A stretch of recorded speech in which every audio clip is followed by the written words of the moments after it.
odayaasha dhaqanka magaalada Beledweyne ee xarunta gobolka Hiiraan oo kulan maanta ku yeeshay magaalada Beledweyne ayaa baaqnabad waxay u direen madaxda dalka Jamhuuriyadda Djibouti shacabka kacdoonka ka wada magaalooyinka dalka Jamhuuriyadda Djibouti waxayna ugu baaqeen inay wax walba ay ku dhameeyaan wada hadal waa kuwan qaar ka mid ah waxgarad iyo odayaal iyo mas'uuliyiin hore oo la hadlay aad ayaan ugu xumahay mudaaharaadada ka socda iyo buuqa ka socda waxaan walaaleen u soo jeedinayaa qofka walaalkiis ah ma jeclo inuu dhibaato ay gaarto inuu burburo ma jeclo xanuunka burburka uu leeyahay annaga ayaan aragnay waxaan baaq ugu soo jeedinaynaa inay buuqa ka socda Djibouti iyo mudaaharaadada ay joojiyaan madaxweynaha Ismaaciil Umar Geelan waxaan ka codsanaynaa in uu ilaahay arrintaas wada hadal uu ku dhameeyo oo uu xalliyo oo uu sabro maxaa yeelay walaaleen shacabka kacsan ee mudaaharaadayo waxaan codsanaynaa inay joojiyaan burbur iyo dhibaato Soomaaliya ayaa la soo kulantay 30 sano wax faa'iido laga dhaxlaana ma laha marka waxaan codsanaynaa in la joojiyo baaqnabadda u jeedinaynaa shacabka reer walaalaha Djibouti waxa ayaan darre in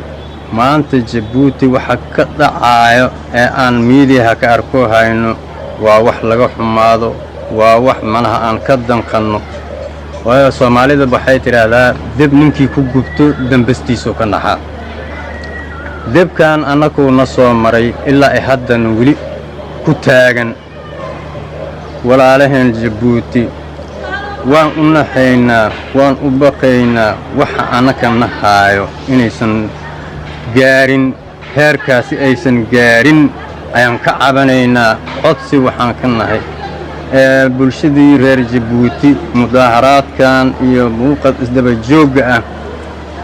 wax kuma xalismaayeen wax baa ku burburaayo inay ayakana joojiyaan Soomaaliya wax maanta ku tiirsantay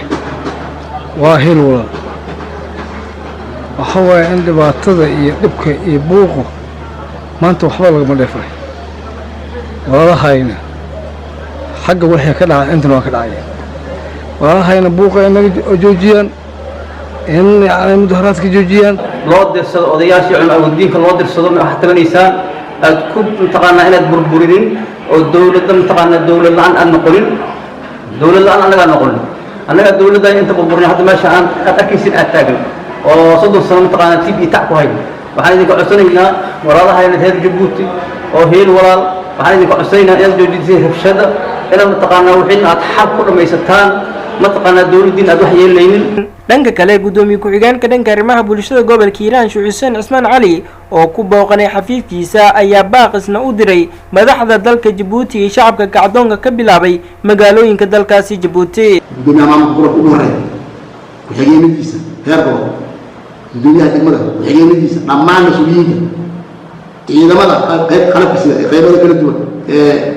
Hiiraan ku sugan shacabka reer Hiiraan waxaan leenahay waxa aan maqlayn wax fiican ma aha wax dhagahayna ay qaadi karaan ma aha waxaan adkaysan karna ma aha reer Djibouti oo kacdoonka joojiya mudaaharaadka joojiya hala wada hadlo dawladda la hadla